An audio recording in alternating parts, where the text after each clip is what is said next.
동안 여러분 안녕하세요. 오늘은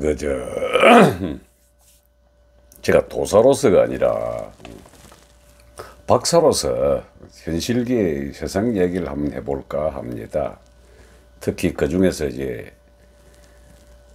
세계적으로 문제가 좀 많이 되고 있는 아프간, 마침 오늘 저녁 뉴스도 보니까 이제 아프간인 한 400여 명을 우리나라가 데리고 온다고, 그걸 갖다가 국민들에게 양해를 구한다까지 정부가 하는데, 이건 양해 구할 사실이 아니죠. 저는 석사를 외교 안보를 전공했습니다. 그러면서 이제 전략과 전술, 그리고 생두시절의 전쟁사까지 같이 하다 보니까 전체 역사의 흐름과 또 거기에 제가 이 도를 열심히 추구하다 보니까 도의 뿌리를 열심히 찾았더랬습니다. 그러다 보니 자연스럽게 다가가는 게 저기 상고사 부분이었고, 우리 상고사 부분을 공부를 하다 보면은 유라시아 대륙 일대에 있었던 우리 고대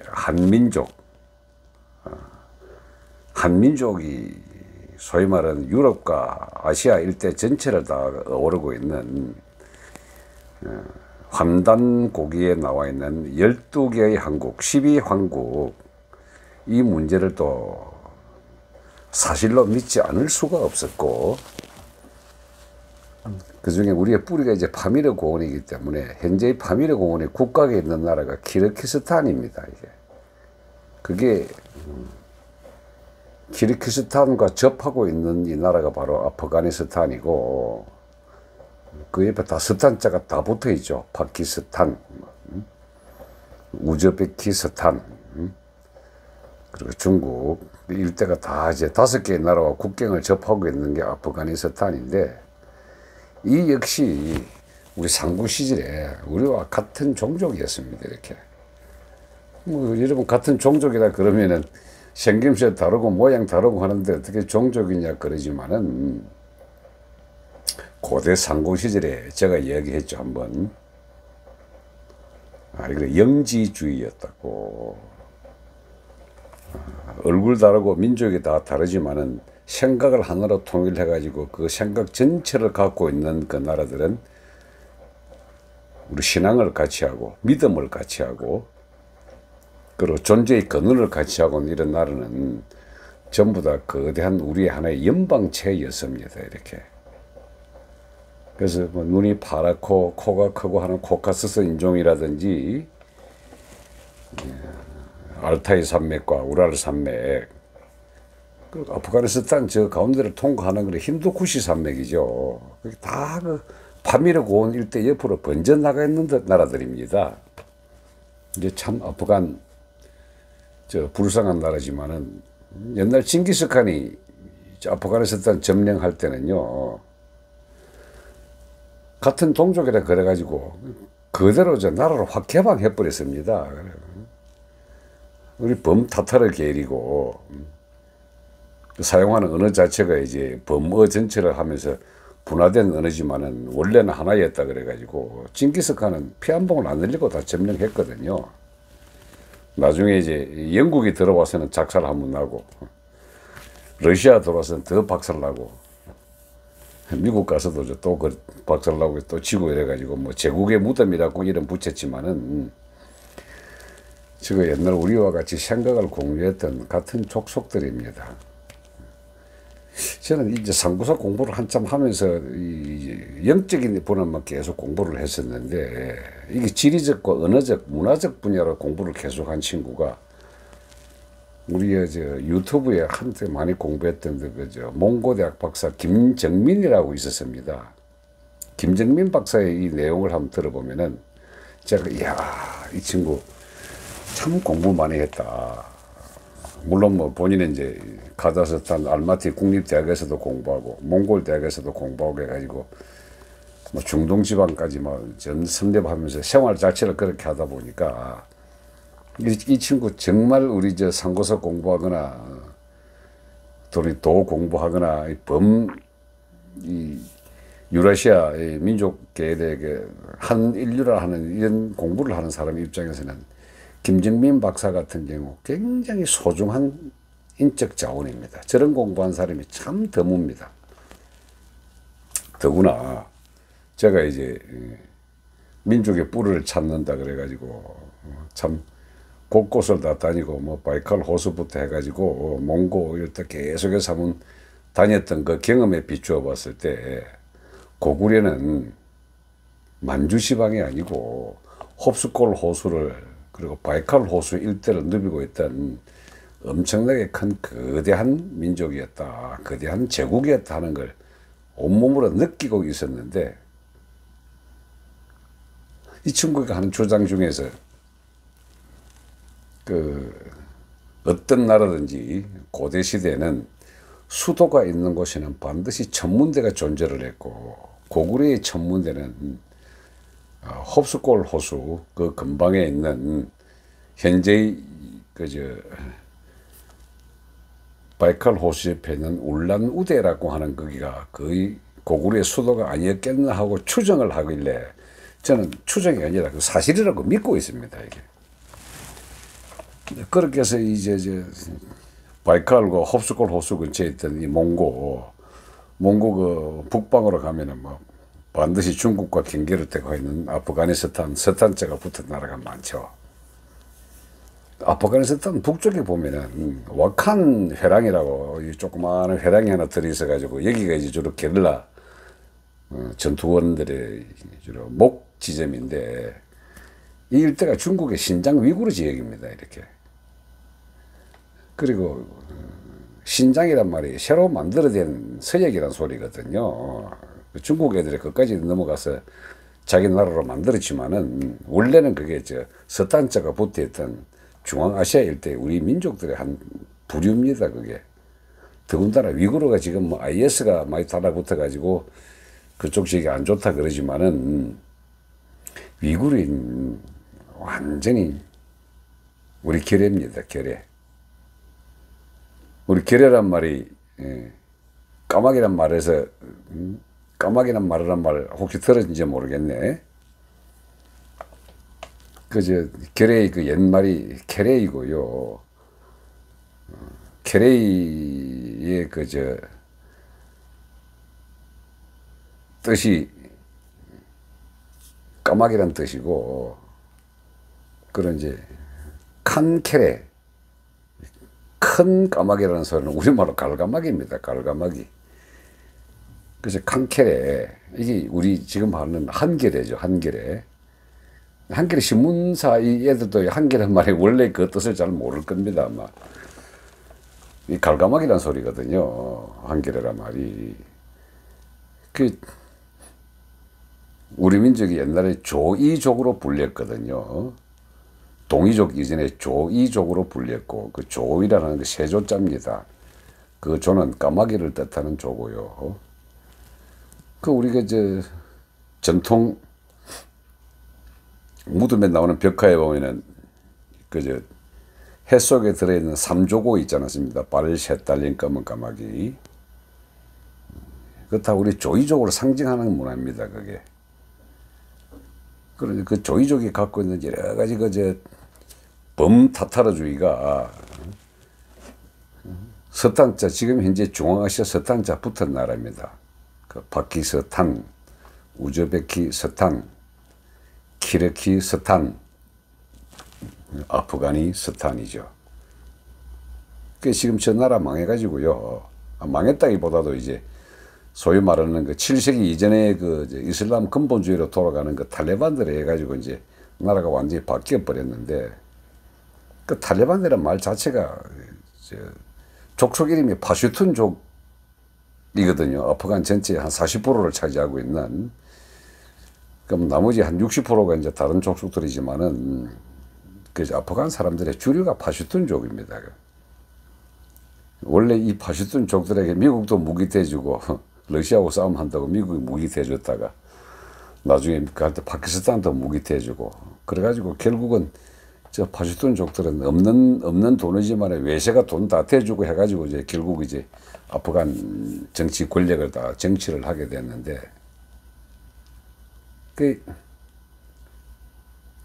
지금 뭐 세계 전략을 하고 국제 정치를 하는 사람들 입장에서는 미국이 월남전 이후로 두 번째 패배했다 그러잖아요.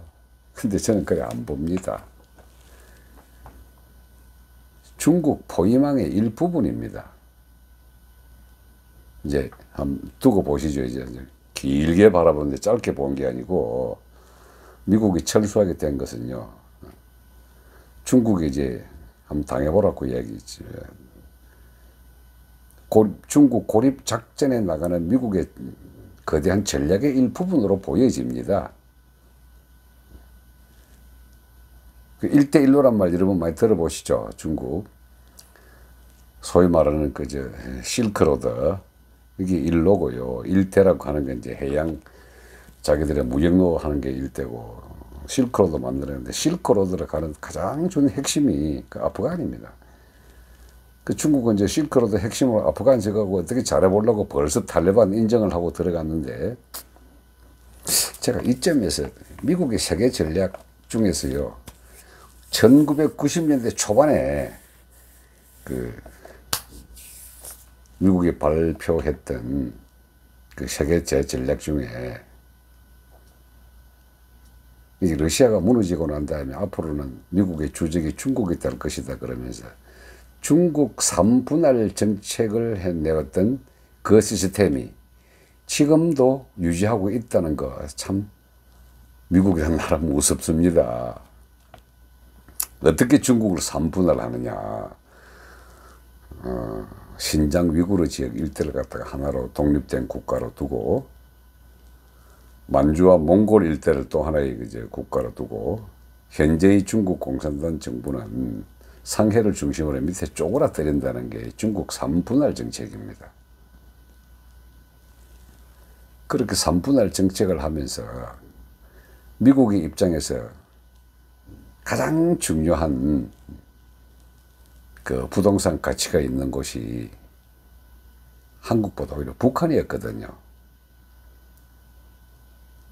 그럼 이 중국을 3분할 하고 되면은 미국이 이제 그 다스리게 될 경우에 몽고와 북한이 러시아와 경계를 하고 있는, 그게 제일 필요한 게 국경 수비대거든요. 미국은 제일 부족한 게 지상군입니다. 쟤들 해공군은 아주 뛰어난 능력과 무기 체계는 뛰어나지만, 그래서 이제 세계를 경영하는 전략이 있어가지고 자기들의 군사력을 가지고 이제 담당할 때 지상군은 반드시 그 동맹을 해가지고 운용을 합니다. 한미 동맹이라는 것도 궁극적으로 보면은 미국의 전략은요, 한국군 너는 지상군만 키워라, 해공군은 우리가 해주마 이래가지고 우리나라가 지금 군사력에서 좀 절름발이가 되는 이유가 철저하게 미국이 부족한 지상군을 우리 한국군이 대해주는 그런 개념이었거든요. 그런데 중국을 3분을 하게 되면은, 세 쪼가리 내게 되면은 미국 입장에서도 가장 필요한 게 국경과 국경을 마주하게 되는 곳이 그 지상군이 필요합니다. 경계를, 국경 경비를 하게 되는 게. 그래서 트럼프가 제일 탐을 내고 공을 들였던 곳이 북한 지상군 한 200만 명이었거든요. 그래서 자꾸 이제 추파를 던지고 우리와 손만 잡으면 나라를 키워줄 뿐만 아니라 만주 땅덩어리를 합해가지고 크게 잘 살게 만들어주마 하고 그냥 당근을 계속 제시했지만, 북한 입장에서는 남한과 한 덩어리로 미국이 움직이는 걸로 봤기 때문에 지금도 그걸 거절하고 있습니다. 근데 이게 미국이 저런 이야기하고 있을 때 우리 한반도 입장에서는요, 아주 통일에 주요한 기회거든요. 이제 그런 관점에서 아프간을 저렇게 미국이 탁 던져 놓은 거는 북방으로부터의 중국 포위 작전의 일환으로 보여집니다. 이렇게. 나중에 제가 기회가 되면 전략 차원에서 제국을 운영하는 지침에 대해서 한번 설명을 드리겠지만, 제국이 뭐냐면 그야말로 제국의 주의입니다. 이렇게 여러 나라를 묶어 가지고 같이 하나로 움직이는 통치 기술을 가져가 제국주의라 그럽니다. 뭐 그동안에 이 지구상에서 역사적으로 일어난 제국이 굉장히 많았잖아요. 로마 제국, 그 다음에 인도의 무굴 제국, 중국의 청 제국, 아라비아 제국, 터키 제국, 뭐 참 많았습니다. 근데 그 제국들이 대부분 다 이제 한 500년, 600년 지나고 다 사라집니다. 현재의 미국은 말이죠. 그 제국이 실패했던 그 내용들을 하나하나 봐가지고요. 굉장히 스마트하게 제국을 운용을 합니다. 그런데 이 제국에 반대하는, 그리고 또 다른 제국으로 등장하려고 하면 그대로 밟아버리거든요. 이 중국몽이라고 하는 게 중국 제국을 뜻하는 거거든요. 시진핑이 원하는 거는 청나라 제국 그 시대의 영토를 갖다 잡아들인 거기 때문에 이거 미국은 절대 용납 안 합니다. 그 제국을 없애는 방법은요, 딱 쪼가려내는 겁니다. 이렇게 러시아 제국을 쪼가려낼 때 전부 다 각 나라 독립시켰죠. 2차 세계대전 당시 일본 제국을, 일본을 딱 망하고 난 다음에 어떻게 합니까? 다 쪼가려냈잖아요. 우리 그 와중에 부분으로서 대한민국도 독립이 됐거든요. 그런 식으로 제국을 쪼가려내는 작전에 중국 저 반드시 쪼가려냅니다. 더군다나 지금 54개 소수민족으로 되어 있기 때문에 그중에 독립을 시켜주겠다고 하는 미국의 그 입장이 뭡니까? 이렇게 신장 위구르 독립하고 티베트 독립시키고 만주 일대를 갖다가 완전 한 덩어리 띄대고 여러 가지 독립되는 쪼가리 작전으로 들어갈 겁니다. 지금 그 중에 일환으로서 아프가니스탄을 철군한 겁니다. 이제 중국이 이제 손댄다기보다도요, 오히려 그 뒤에서 탈레반으로 하여금 중국 압박 작전으로 들어갈 걸로 봅니다. 이게 국제 정치를 보거나 세계 전쟁을 보면은 말이죠, 절대 적과 악은 없습니다. 그래서 이번 탈레반 이 정권을 탈환할 때 탈환시켜준 장본인이 트럼프 시대의 국무장관이었던 폼페이오였거든요. 탈레반하고 비밀 협상해가지고 우리 철군할게 하고 약속을 했습니다, 제가.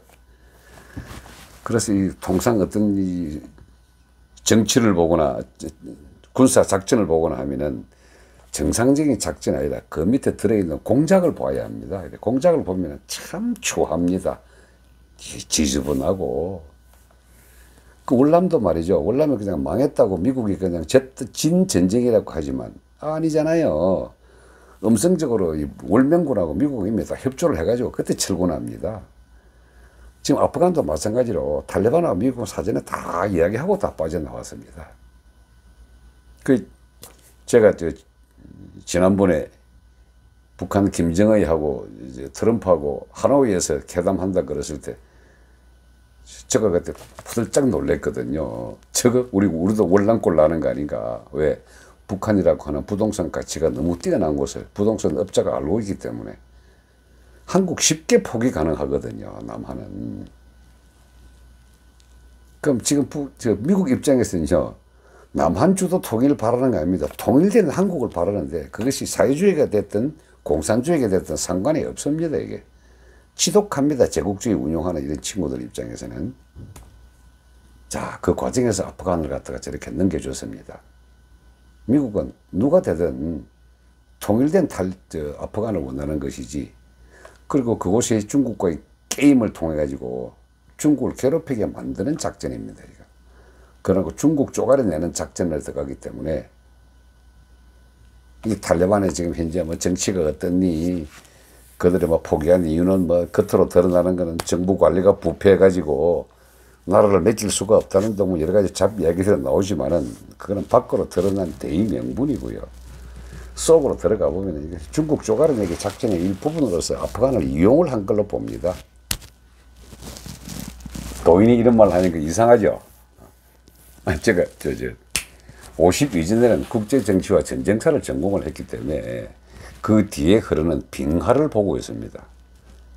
그 빙하를 저는 항상 인간도 바라보면서 이제 내면에 있는 본성을 바라보고 국제정치나 전략변에서도 이 전쟁의 이면에 있는 밑에 그 공작을 봅니다. 이렇게. 그저 세계 정치를 바라볼 때도 제가 뭐 있다 아니나 다를까 슬슬 드러나는 게 벌써 트럼프 시대에 탈레반 아프간을 철수하기로 마음을 먹고 9.11 테러에 의해서 들어갔던 거 한 20년 동안 해보니까 뭐 겉으로 드러나는 그런 여론이 어떻고 자국 군인들 많이 죽고 뭐 이렇게 많이 하지만은 큰 나라의 흐름으로 보면은 중국 때려잡기로 보여집니다. 그래서 이것이 뭐 40년에 걸릴지 뭐 50년에 걸릴지 모르겠지만 미국의 주 목표는 중국 제국주의의 해체거든요. 중국이란 나라의 해체이기 때문에 그 해체의 부분으로서 아프간을 이용을 하고 있다.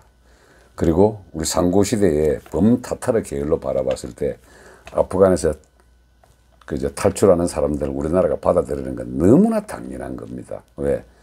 같은 식구였으니까.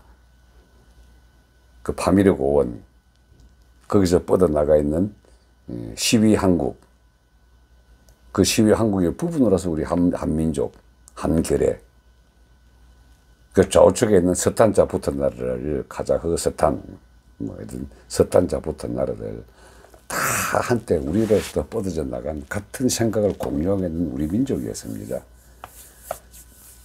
그러잖아요, 뭐. 우리나라 단군 이름이 그 나라마다 각각에 다르게 불린다고. 단군이라는 이름을 탕리국이라고 하는 탕리로도 불렸고요. 티그리스 강이 그 티그리가 딩그리 강이고 딩그리가 탱그르라고 불렸던 중앙아시아의 단군의 다른 이름이었고, 뭐 12한국 중에 수미리국이 현재의 수메르고 객현 한국이라고 하는 게 키르기스탄이고, 뭐 하여튼간 이거 상고시대에 나타났던 환단고기에 나타났던 12한국의 그런 이야기들이 지금 중앙아시아에 그대로 언어로 남아 있습니다. 이제 그 와중의 부분으로서 아프가니스탄에 저렇게 이제 정적 불안으로 해가지고 정치의 상대편에 섰던 정부군을 우리가 받아들인다. 너무나 당연한 일이죠. 우리도 그 파병했잖아요. 그 파병했을 때 그 현지인들 도움 없이는 그 현장에 못 살거든요. 그 현장에 있던 사람도 우리가 다 받아들이는 거는 너무나 당연한 거고. 더군다나 그 여자들이 많이 탈출했잖아요. 한국에 이제 인구 절벽 세태가 많이 타고 노령화 인구 많이 진행되는데 그 불쌍한 아프간 여자들 우리나라 많이 데리고 와가지고 그 과거 상고시대에 있었던 우리들의 족속들을 계속 종족 보존의 입장에서도 많이 데리고 와야 됩니다. 그래서 이 세상 돌아가는 얘기 중에 아프가니스탄에 남들이 볼 때는 인간의 눈으로 바라보고 지금의 상태에서 바라보면은 하나의 흘러가는 역사의 중심이지만은 거대한 큰 흐름에 바라보면은 변화하는 시대에 우리에게 절대 이익이 되는 것일 거다. 저는 이렇게 생각을 합니다. 오랜만에 전략 얘기를 한번 했네요. 예, 고맙습니다.